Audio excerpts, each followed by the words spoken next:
Recently married to my husband Scott, I found myself acquainted with a new addition to the family, my sister-in-law, Abigail. Yet, amidst the honeymoon glow, a strange call from her interrupted the tranquility. "Len, are you there?" she asked. Though I was listening, her words seemed to dance away from comprehension. "Okay, one more time," I requested. "Your cruiser crashed into an iceberg." "Yep, that's the gist," Abigail confirmed, her tone teasingly light. Perplexed, I attempted to untangle this bizarre tale. Firstly, I didn't own a cruiser. Secondly, what iceberg? We resided in Los Angeles, a far cry from Arctic or Antarctic waters. Abigail, bless her unconventional soul, often found herself in peculiar situations. Was she confused or merely pulling my leg? I'm still not following. Care to elaborate? I inquired, a hint of exasperation seeping into my voice. "Len, you're such a riot," she chuckled before launching into her explanation. Apparently, the story began during a visit to Scott's family home, where a family meeting awaited. Amidst introductions, Abigail noted my appearance, remarking on its resemblance to Japanese heritage, a fact that garnered compliments rather than scrutiny. Relief washed over me, replaced by gratitude for the acceptance I feared I might not receive. Yet the conversation took an unexpected turn when Victoria, my future mother-in-law, inquired about our Los Angeles abode. Curiosity turned to concern as their questions veered towards specifics about our home and car. Despite my reservations, the prospect of bonding with Scott's family prevailed, leading me to brush aside the unease lingering beneath their inquiries. I finally arrived, navigating through their inquiries about my relatives' homes in Los Angeles. I casually mentioned the house with a pool and my uncle's riverside abode, unwittingly sparking laughter from Victoria and her clique. It dawned on me then, their malicious amusement unveiled their intentions, exploiting my connections for a West Coast getaway. The realization struck hard they were poised to take full advantage of my familial ties. Yet voicing my concerns felt precarious. Complaining might risk their acceptance of our newly minted marriage, so I opted to endure, rationalizing that the trip wasn't imminent. By the time it materialized, I reasoned we'd be in a better position for a candid conversation. So, for the time being, I avoided broaching the subject.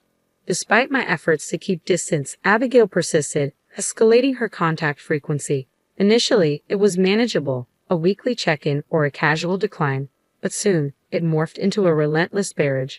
Excuses became my refuge, work commitments, driving, anything to deter the incessant reach-outs. With our marriage paperwork filed, Abigail's persistence reached new heights. Despite attempts at accommodation, her demands became overwhelming. And yet here she was again, calling at 8:00 p.m. with an invitation to hang out. "I have work tomorrow, sorry, I can't make it," I explained to Abigail, whose free time seemed boundless compared to my own. With a high school diploma and a part-time job, she likely had more flexibility, but as a full-time employee with weekday commitments, my schedule didn't afford such luxuries. Besides, now that I was married, household responsibilities beckoned, leaving little room for leisurely outings. "I have a meeting early tomorrow morning," I added, hoping she'd understand. "Stingy," Abigail retorted before abruptly ending the call. Her accusation perplexed me. True, I worked full-time, but my salary hardly qualified as lavish. Her comment lingered in my mind long after the call concluded, leaving me puzzled. The next day brought another unexpected call, this time from Victoria, Scott's mother. "Len, want to go shopping together?" she asked cheerfully. "I'm pretty busy with work," I replied casually, expecting the conversation to end there. But then Victoria uttered something peculiar. "You're rich, right, Len? I wanted to consult you about some brands I'm interested in." Her assumption caught me off guard. "I'm not rich," I replied, my confusion mounting. Victoria's reasoning was equally baffling. Did living in Los Angeles automatically equate to wealth? If so, did that mean all Los Angeles residents were affluent? Such thoughts swirled in my mind as I struggled to comprehend. "Sorry, did you just say something about being rich?" I questioned, seeking clarification. Victoria seemed unfazed by my query. "Aha, yes I did. What about it?" she replied casually, as if it were the most natural thing in the world. "I'm not rich," I reiterated, feeling the need to clarify, but Victoria's response only deepened my bewilderment. "But you lived in a house with a pool," she pointed out, as though it were an indicator of vast wealth. Her words left me speechless. As I sighed in exasperation, Victoria seemed to realize her mistake. Sorry, it was just a misunderstanding, she apologized, though her assumption still hung heavily in the air. With those words, Victoria abruptly ended the call, leaving me utterly puzzled. What was that all about? No matter how much I mulled it over, the answer remained elusive. Seeking clarity, I confided in Scott, who took it upon himself to confront Victoria and Abigail on my behalf. According to Scott, here's what had transpired. Upon learning that I resided in Los Angeles, particularly in a house with a pool, Victoria and Abigail jumped to a conclusion. Beverly Hills. In their minds, Beverly Hills equated to wealth, and by extension, so did I. While it wasn't unreasonable to associate affluence with Beverly Hills, their assumption was flawed.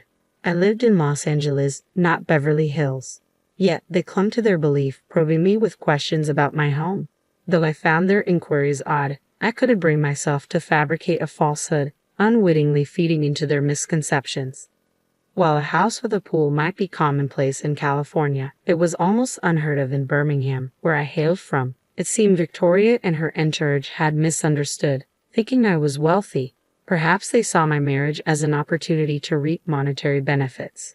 Their frequent contact aimed to solidify this bond, hoping for some advantageous outcome. Eventually, Scott intervened, clarifying the misunderstanding. However, Victoria and her cohorts seemed disgruntled by the revelation. Perhaps they harbored visions of luxurious trips and nightly revelries, only to have their hopes dashed. Despite their disappointment, it was a relief that the misunderstanding had been cleared up. Sometime later, the dust settled and the incident faded into memory. When I broached the topic of wedding plans with Victoria's family, I couldn't help but wonder how they'd react if the misunderstanding persisted. Victoria surprised me, though, expressing concern about the wedding's extravagance. "What kind of wedding are you planning? You're not going for something too extravagant, right?" she asked, her tone cautious. Agreeing with her sentiment, I suggested a small, intimate affair with only close family, a notion she seemed to appreciate. Her concern was a welcome contrast, but Abigail remained somewhat aloof, casting doubt on our relationship. Her lack of participation in the wedding discussions was disappointing, yet our plans pressed forward nonetheless. A year later, our wedding day arrived, and despite some logistical challenges, it turned out to be a beautiful occasion. My parents made it from Birmingham in time for the ceremony, though my grandparents from Los Angeles couldn't attend due to travel constraints. Instead, my Uncle Taylor, my mother's brother, stepped in, promising to capture the day through photographs for them. In the quiet moments before the ceremony, Taylor paid me a visit. He shared news about his company, which dealt with boat rentals, particularly cruisers and pleasure boats popular among young Americans. Proudly displaying a photo of a luxurious cruiser, Taylor revealed its staggering price tag, $3 million, his hearing impairment causing him to misinterpret my awe. As I marveled at the generosity, he unveiled another surprise, a picture of a pleasure boat, a wedding present for me. According to Taylor, his company had set it aside for my use whenever I visited his riverside home. Grateful, I thanked him sincerely. However, our private moment was interrupted by Abigail's sudden entrance. Her sly smile hinted at her eavesdropping outside the dressing room. Realizing she had overheard, I hesitated, knowing she'd likely insist on joining any boat excursions. Reluctantly, I acknowledged her presence, bracing myself for her inevitable inquiries about the newfound gift. "Taylor gave me a boat," I remarked, astonished by his generosity. Abigail's lack of enthusiasm was almost a relief. Taylor explained it was a second-hand boat from his company, a thoughtful gesture rather than disposing of it. Once Taylor left, I moved to the mirror to touch up my makeup. Catching Abigail studying the photo Taylor brought, I couldn't help but wonder if her disinterest was genuine. However, she vanished soon after, leaving me to ponder her motives. During our journey home, Victoria broached the topic of informing my grandparents about the marriage. Assuring her I had already done so, she suggested a visit, hinting at a family trip to the West Coast. Despite my reservations, Victoria persisted, revealing that Taylor had expressed his desire for us to visit. Although I doubted Taylor had heard Victoria's suggestion, I declined, not wanting to impose on him. Victoria's sudden change of demeanor, expressing concern for my grandparents, made it hard to refuse. Eventually, pushed by Victoria's persistence, we agreed to combine the trip with our honeymoon. Despite my initial reluctance, I found myself looking forward to reuniting with my grandparents and exploring the West Coast. With a positive mindset, I embraced the upcoming adventure, determined to make the most of it. Several months after the wedding, we embarked on our journey to the West Coast, utilizing our summer vacation for the trip. When I explained the situation to Taylor, he readily agreed to host us. So, with Scott, Victoria, Abigail, and myself, we headed to Taylor's house in Los Angeles. Unfortunately, my father-in-law couldn't join us due to work commitments. Nevertheless, it marked our first family trip since tying the knot, and I was eager to use this opportunity to strengthen our bonds. Upon arrival, we spent the day joyfully reuniting with my grandparents and introducing Scott to them. I also introduced Victoria and Abigail, and we all enjoyed a family gathering. Abigail's natural cheerfulness quickly endeared her to Taylor's family, and even Victoria seemed to be having a good time. It felt like we were taking a step closer to becoming a real family. The following day, my brother Kevin, who lived alone in San Francisco, came to visit. As we conversed, I realized Victoria and Abigail were nowhere to be found. Scott, who was helping my aunt, hadn't seen them either. Just as I began to worry, I received a call from Abigail. "Hey, Len," she exclaimed, bursting into laughter. "Where are you?" I asked, puzzled by her joviality. "It's a secret," she teased. "I just wanted to tell you something." "What?" I prompted, my curiosity piqued. "Your cruiser," she began mischievously. "I deliberately crashed it into an iceberg and sank it," Abigail confessed with uproarious laughter over the phone. That was the extent of her explanation. Trying to piece it together, I recalled something from the wedding day. Taylor had gifted me a pleasure boat. Abigail, eavesdropping on our conversation, might have mistaken it for the cruiser she mentioned. "Wait, if it's my boat, it's at my house," I clarified, recalling the pleasure boat at Taylor's. But Abigail was adamant, insisting she saw my cruiser sink before her. Confusion clouded the conversation as I reiterated, "I don't own a cruiser." Her persistence waned as she struggled to grasp the distinction between a pleasure boat and a cruiser. Realization dawned. The cruiser she mentioned belonged to Taylor. Just then, Taylor's frantic voice pierced through the phone, confirming my suspicion. Panicked, I urged Abigail not to move. In Los Angeles, seeking a boat and fleeing was no trivial matter. As Abigail's sobs reached my ears, I realized the gravity of the situation. "Mom, help me," she pleaded desperately to Victoria, her voice trembling with fear. "I don't know, Abigail. You did it on your own. Help me." Taylor and Abigail seemed to pass blame back and forth. As long as they stayed put, I felt relieved. Hastily, I contacted Scott and made my way to the marina where Taylor's cruiser was docked. The marina was only a few minutes' drive away, but upon arrival, I found several police officers already on the scene. In a state of shock, Taylor recounted the events. Early that morning, Abigail and Victoria had requested to go on the cruiser, but their strong Alabama accent made their English difficult to comprehend. Taylor assumed they wanted to borrow the cruiser, which he found confusing given their pronunciation. Seeking Abigail's perspective, she explained, "I kept telling Taylor to let me on Len's cruiser." However, Taylor struggled to understand her. "You actually said that?" I questioned, puzzled.